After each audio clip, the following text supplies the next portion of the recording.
high school sports, we've got it covered. Overtime, sponsored by Wendy's. They got you for breakfast, lunch, dinner, and everything in between. Hello everyone, welcome to Overtime, your weekly place to huddle for high school football action. I'm Scott Leber. And I'm David Greenberg. We have a lot on our plate again this week. We'll look ahead to the big Nick 10 showdown tomorrow between Hononegah and Boylan. Tim Bailey will join us to discuss that game. Plus, we'll bring you some NUIC action from Stockton and Amboy. And we'll spotlight former Boylan Titans standout Noah Hickox, who's back with the Titans now, trying to help them this time without pads and a helmet, but as a coach. We'll kick off this show with the Big Northern Conference action. Scott, this is a night the Lutheran Crusaders have been waiting for. Yeah, I mean, they saw the first almost 2 weeks of their season wiped out by a COVID-19 quarantine, so this was opening night for the Crusaders. They were on the road at Stillman Valley. There's the Saders. The Cardinals were coming off a win last week against Winnebago. Third quarter, Stillman at the one, nothing fancy. Just running up the middle. Somebody got across the goal line. Who is it? Let's speed it up on Pilot, and there at the bottom of the pile. Yep, there he is. Jacob Sigwards with a 1-yard TD. Stillman up 7-6. Tag Habedank is an electric runner for Lutheran, but some great defense though. First there, it's Grant Lawson who gets in there for the tackle. Early in the fourth quarter, Cardinals ball. Chad Gehrig the pitch to Caden Viverito, who has it coming our side. He's out inside the 10. Check out this next effort. Mason Engelkins is nowhere to go up the middle, but doesn't give up. Breaks through for the 9-yard TD. Stillman led 15-6. Lutheran couldn't get anything going. Kim Hughes makes a desperation heave, and it's picked off by Daniel Goodman. He can't return it quite all the way. Knocked out of bounds. Did not matter. Stillman hangs on for the win, 15-6. Our offensive line came out in the second half and played amazing, and I really couldn't have done it without them. They had a great block, and I just had the open seam. Is this the way you guys need to win games this year, just by being physical? Yes, sir. Obviously, we're a small team, so we just got to come out and play physical every single game. Yeah, we had to simplify things a little bit and just go right at them. And the kids did a great job of running. The offensive line played real well. They did a good job getting things done. Is this the way you guys need to win games this year? Kind of just being physical, methodical, just working hard? Yeah, I think every week's going to be different. This is the most unusual season we've ever had. And, coming into this one, we weren't quite sure what Rockford Lutheran was going to do because they weren't playing last week. And so I think it's just going to be week by week. You just find a way to survive, and I think that's going to be very typical. Despite the score, how good do you feel about the way you guys represented Lutheran tonight? Oh, I feel good about that. Yeah, obviously with the week off, it did have a little bit of effect on us, but, we're not into, making excuses or anything. We got to get back right tomorrow and get back ready for DIXON next week. But, yeah, I'm proud of the guys. I told them that. Lutheran wasn't the only Big Northern team to make its season debut tonight. It was also opening night for DIXON. The Dukes weren't able to play last week because they were in quarantine, but they suited up tonight for a matchup against Winnebago. DIXON's QB, Jacob Gaither, in the first half takes this QB keeper to the Winnebago side of the field, finally getting tackled at around the 35. He rushed for 168 yards on 16 carries. Here's the next play. He drops back, looks for Cal Kiker, goes off Ethan Ackerman's fingertips and bounces to Kiker, who spins out of a tackle and takes it in for 6. I'll tell you what, Winnebago did not have much going in the first half, but on this play, Ethan Ackerman was able to make good on his dropped pick from earlier to try and give the Indians some life. However, that would be all they could really muster in the first half as Gaither punches it in for another 6 points. DIXON led 14-0 at halftime, but the Indians stormed all the way back in the second half and end up winning this one 19-14. Well, how about that comeback? Well, in BYRON, GENOA-KINGSTON took on the Tigers. Both of these teams won their openers last week. Now, we saw Josiah Featherston break a long TD run last week for BYRON. Well, here he is, off and running again. He won't be caught. He goes 57 yards, but that was called back by a holding penalty. Well, the Tigers will try Featherston again. Nothing doing, though, on that play. COGS were all over that one. Braden Smith now trying to pass, but he's going to be chased down in a hurry. That's Connor Schwichtenberg, number 8, bringing him down. COGS ball now. Owen Simmons gets some room over the left side and nearly breaks it. Smith, though, wrestled him down.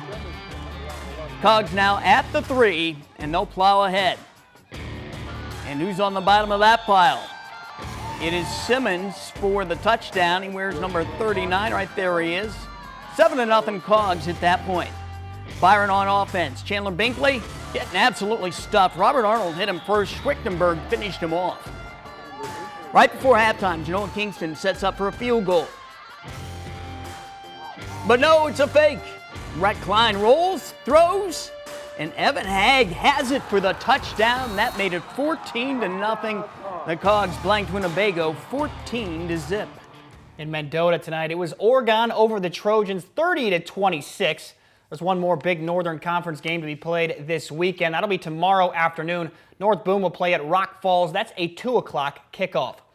We'll turn our focus to the Nick 10 next with highlights from the Freeport Belvedere game. And we'll look ahead to the really big one tomorrow, Hononegah against Boylan. Tim Bailey will join us in the studio to share his thoughts on this one.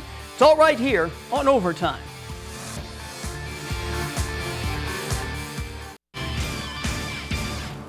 Well, it was a quiet Friday night in the Nick 10. Only 2 games were on the original schedule. One of those was Jefferson against Auburn. That game was canceled, though, because Auburn had to quarantine this week. The Knights will also sit out next week. So that left only the Freeport Belvedere game tonight. A game was played at Belvidere's Funderburg Stadium. Freeport's Jamari Adams takes the handoff around the right side, takes them to the 2-yard line where they'd score on the next play. Similar situation now. Adams gets the handoff running right. This time, high stepping his way into the end zone. Belvedere relies heavily on the ground game, and one man they can count on is Michael Loading. He finds a lane and darts through for a big gainer before finally being taken down. Freeport's running back by committee means they've always got fresh legs. Here's Adams again, finding space, weaving his way for his second score of the game. Freeport takes care of Belvedere 33-8. There was one Nick 10 game played last night. Easton Guilford wanted to avoid playing on Good Friday, so they bumped up their game a day. Now the E-Rabs get after it on defense here. Shamar Holt especially. He throws down Noah Nelson for the loss.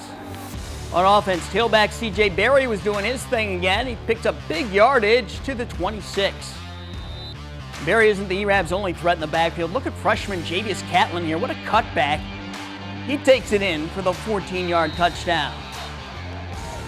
Guilford sophomore QB Bryce Walker, he is in a world of trouble on this play. That's Shamar Holt, number 4 again with another big tackle. Then it's Berry again on the pitch. CJ takes it in for another touchdown. CJ, we're still rolling, so look our way, will ya? We're back here, back in the end zone. There we are, nice flex. Yeah, we got you there, CJ. Great game by him again. Second straight week. The E-Rabs won big, 32-0. Tomorrow, there will be 2 Nick 10 games. Harlem will play at Belvedere North. The Huskies, they're off to a great start. They have dominated their first 2 opponents. Belvedere North will be looking for its first win. The Blue Thunder have had a rugged schedule, opening with Hononegah and Boylan, and now they get the Huskies. That is a murderer's row there. The other one tomorrow should be epic. Boylan will host Hononegah, and these 2 teams have lit it up in the first 2 weeks. Something has got to give in this one. It'll be played at Titan Stadium, the only true home game for Boylan this season. What can you say about this rivalry? It's become the best in the Nick 10. Last year, Boylan beat the Indians to snap the Indians' 23-game conference winning streak. Now it's Boylan that has a 16-game conference winning streak. Boylan's last conference loss was to Hononegah in 2018. Hononegah hasn't given up a point in its first 2 games, and Boylan has only allowed 7 points total. Then you flip it around, and these 2 offenses have made big plays a habit. The 2 quarterbacks, Benny Jazz and Isaac Wisenend, have been terrific, and they're both surrounded by playmakers. It's pick your poison when it comes to playing defense against these offenses. They were the team to beat in 2019. They were 9-0 in conference, and so obviously, they're the mark that we aspire to get to. And we know we've got to, have a strong game against them, and they're the team to beat in my mind. It's all about execution this week. We know we have the players that can make a difference. So if we execute, we think we can get the job done. They run the ball really well. I mean, their offensive line, they got 3 returning starters. That's going to be our biggest problem, is just stopping them up front. How impressed are you with Hononegah with what they've done so far? Obviously impressive. I mean, over 100 points, zero points allowed. That's impressive, but I mean, we're coming. We've been fighting too, so we know what we bring to the table, and we're confident in ourselves. Those guys are really getting the job done, and we respect them as opponents a lot, but we're really excited to be able to come out and show everybody what we've got and compete. They're running the ball, they're throwing the ball, the line looks good. So those are all things that I think are pretty typical to Hononegah. So that part of it doesn't surprise you at all. They play great defense. So I've been nothing but impressed, but I can't wait to see how the two sides line up. A Hononegah-Boylan game has got a massive stamp on it in terms of rivalry game. I know they feel the same way, so I think both sides are excited to get Saturday here. Yeah, we're all looking forward to this one in a big way. And to discuss that game, we're joined now by our studio analyst, Tim Bailey, a former Boylan football standout who will be impartial, right, Tim? Absolutely. And he's also the top trainer for Mercy Health Top Performers. And as a former Boylan Titan, now you played in this Boylan-Hononegah rivalry multiple times. How would you describe the rivalry, Tim? It's exciting. You know, no ifs, ands, or buts. It's the best rivalry in the NIC 10 over the last 30-plus years. You know, you usually have a lot of alum from both sides, Boylan side and Hononegah side, come back and actually be a part of this rivalry, which is huge. So it's exciting. You know, I know, the town is excited. Rockton area is excited, and the Boylan Nation's very excited as well. So I'm looking forward to the challenge tomorrow. Tim, these two teams have had so much success early on. Both have fantastic young quarterbacks and big guys up front, as we've talked about, playmakers all over. Are these two teams mirror images of each other? They do. Just watching film on both and seeing both teams play this year, they have a lot of similarities on both offensively and defensively. So, I like what they do. Schematically, again, they both do some of the same things. But when you have two quarterbacks of this caliber, running the offense, sky's the limits for offenses of this caliber. So do you see any one area where one team has a noticeable advantage over the other team, something that one of these teams can exploit maybe, or is it just too close to call? Well, I like what Hononegah does offensively. Isaac Wisenhand, he's on the up. His trajectory, his ceiling is just not obsolete, but his ceiling is just high. And, he's the type of kid that can actually, rally his troops, get down. If they get down, he can actually, get in the huddle, round his guys up and making sure that they're ready to go for that next play. So offensively, they do a lot. They got great receivers. They got a great offensive line, big up front. They can move bodies around and create holes for the running backs to, see daylight. Speaking of Isaac, Boylan has some big boys up front. How do they try and stop him? How do they get him on the ground? Well, Isaac, again, when he gets in open field, he's got a gear. He's done well with, improving his physical potential to allow him to have that breakaway speed when he gets in the open field. So, he's a kid that if he gets to the corner, he gets to the second level, it could be a long night at Titan Stadium. And Tim, what I like about these two teams is how well prepared they were coming into the season. I saw both of their opening games, and it was like, this pandemic thing never happened at all. They were ready to go. These two coaches well. I mean, you got to credit them. They've really got their guys coached up and ready for this big game here in week 3. Yeah, you have to. This is why you coach. These are the games that you want to coach. Coach ZIMMERMAN and Coach CACCIATORE have done a phenomenal job getting these kids ready, better prepared for the season, irrespective of COVID. And I think it's just going to be a phenomenal game tomorrow afternoon at Titan Stadium. All right, Tim. Well, I'm going to be there. You're probably going to be there, right? I'll be there. All right. We got David shooting another game. Jealous. Sorry, David. You can watch the highlights. I will. All right. Good luck to both teams. We wish you well. Thanks, Tim. Coming up next, highlights from the Northwest Upstate Illini Conference. We'll bring you games from Stockton and Amboy. Stay tuned.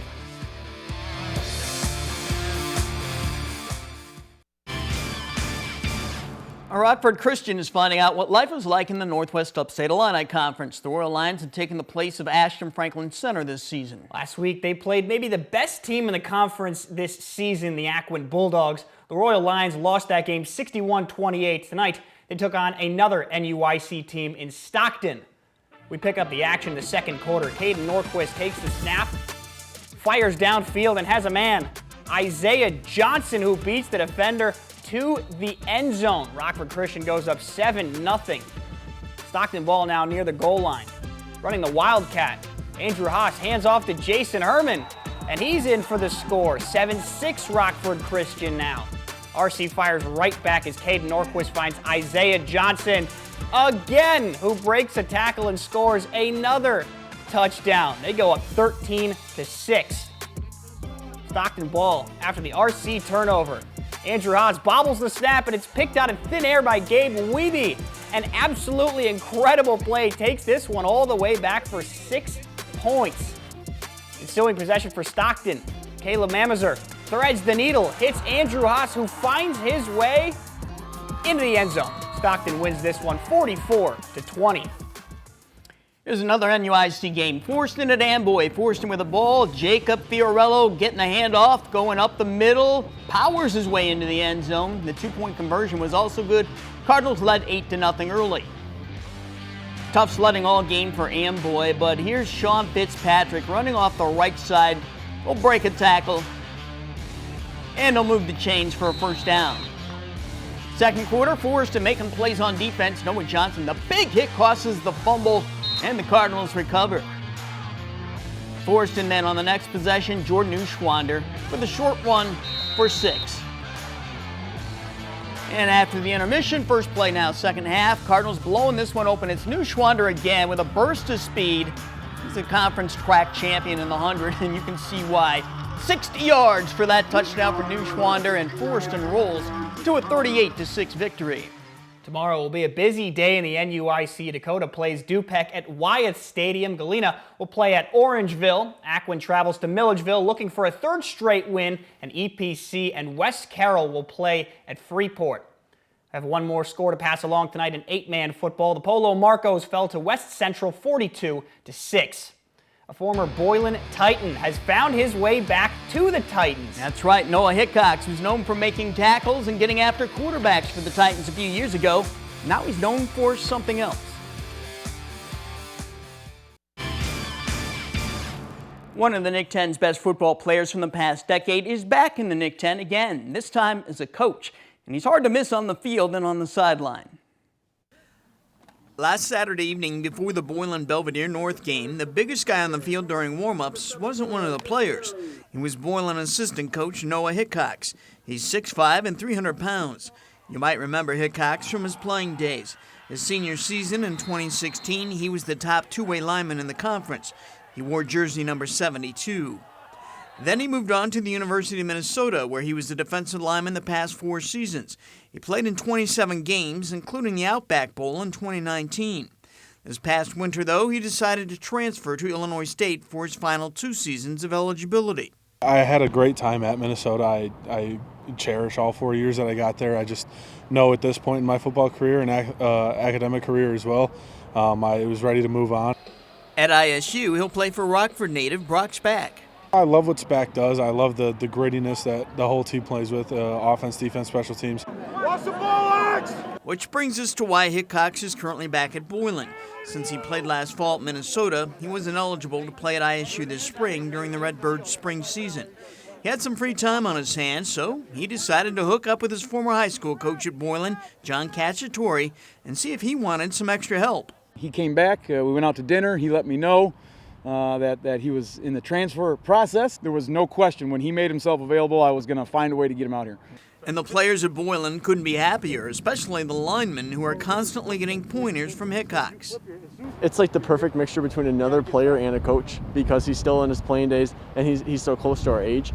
And the insight that he's able to give that he got from the D1 level, the Big Ten level, is nothing that I've quite had before. Before every game, he comes up to me and he tells me he's got confidence in me and all that. And then when I make a play, he's excited. I think being able to give back to a community that gave so much to me, it's the right thing for me. And I know that I love working with younger kids. And that's why when Hickox is finished playing at ISU and getting his master's degree, he wants to become a coach full time. He's cut out to be a coach, make no mistake about it. Even when he was here as a senior, he was the first guy to help out the younger guys. And you don't always see that, because he was good about that back then. I'm just here to help out and give every piece of information I can and knowledge that I can to these guys, hopefully get them to 6-0.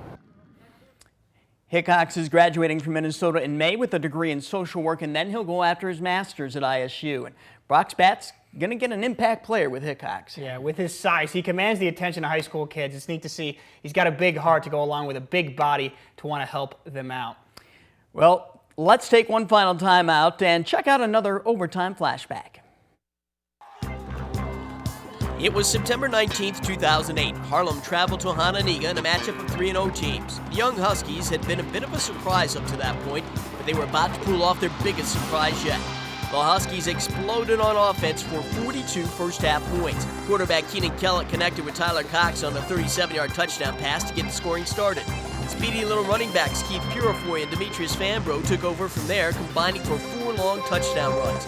The Huskies won the game 48-28 and served notice that they were legitimate contenders for a conference championship for the first time in 11 years. Well, we wrap up our show with the play of the night. We go back to Byron right before halftime. Genoa-Kingston setting up for the field goal. And that's certainly within range, but hey, why go for 3 when you can go for 6? Rhett Klein rolling, throwing, and Evan Hagg getting it for the touchdown. And that is our play of the night. Be sure to join us each Friday night at this time for Overtime. We also rebroadcast the show Sunday mornings at 9 on Fox 39. And remember, for highlights and scores anytime, go to our website, mystateline.com. That does it for this episode. Enjoy your weekend, everybody.